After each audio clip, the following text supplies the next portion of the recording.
Hello and welcome to a brand new video. Now, reports have been swirling in the media recently about the possibility of Sony purchasing Paramount Global at an estimated price of around $26 billion. It's not looking great for that bid, to be honest, as Sony is now rethinking its options about whether or not to purchase Paramount. A report from Variety has the following.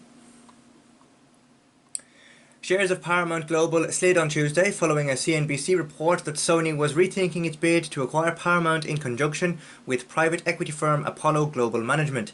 Earlier this month, Sony Pictures Entertainment and Apollo sent a non-bidding offer to Paramount Global's board, offering to take Paramount private for $26 billion in cash. A price tag that would include the assumption of debt. Paramount Global stock dropped more than 5% after CNBC's David Faber reported on Tuesday that the likelihood of a bid by Sony and Apollo, at least for the full company, seems to be a little bit fading off in the background. There has been an NDA signed by Sony with Paramount Global. At this point, a non-disclosure agreement that you would typically sign so you can begin real due diligence, Faber said on CNBC's Power Lunch.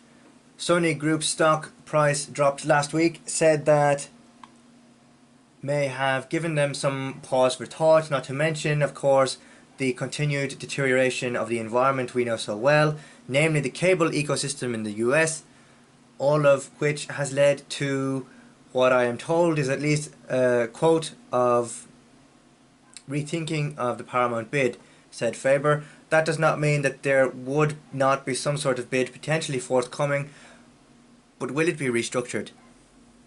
Sony and Apollo emerged as the tag team bidders for Paramount Global's board. Special committee established to consider M&A proposals was evaluating an offer from Skydance Media in a bid backed by Redbird Capital Partners and KKR to merge Paramount and Skydance while keeping Paramount Global in a public realm, more than likely keeping Paramount Global as is, currently under a public company instead of taking it private.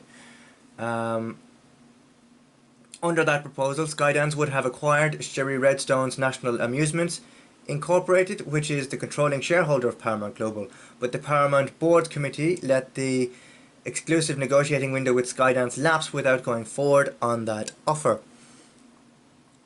Sony may be revising its approach to possibly take control of National Amusements and therefore exert control over the combined company in that way, CNBC Faber has speculated.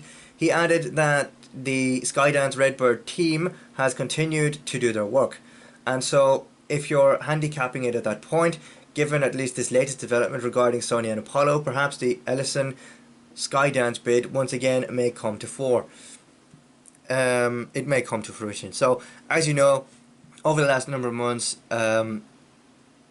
things have not been so stable with Paramount in the media industry. As it stands currently,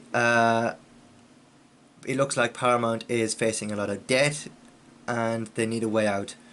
But this is an interesting development that only came to light a couple of days ago, and there's a new report out in relation to this Paramount buyout, which I'll get onto in the next episode of the podcast very soon, that goes through the details of the deal and what have you. At the time, Apollo did not respond to a request for comment. Sony Pictures reps did not immediately provide comment on the matter. And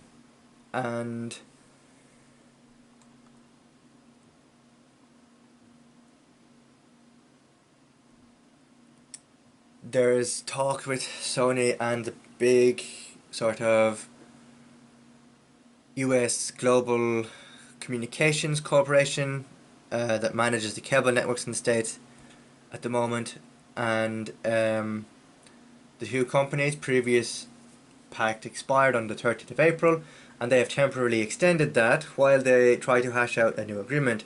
The terms of a new deal with Charter will have a direct bearing on the outlook for Paramount's TV segments, or TV segment rather, which has been suffering ongoing declines in revenue, which was down in 8% in 2023, and operating income, which was down 12% last year. Paramount Global is currently led by the three-headed office of the CEO, given Bob Bakish was shown the door last month. They came up with a plan to continue the CEO role but split it among three individuals.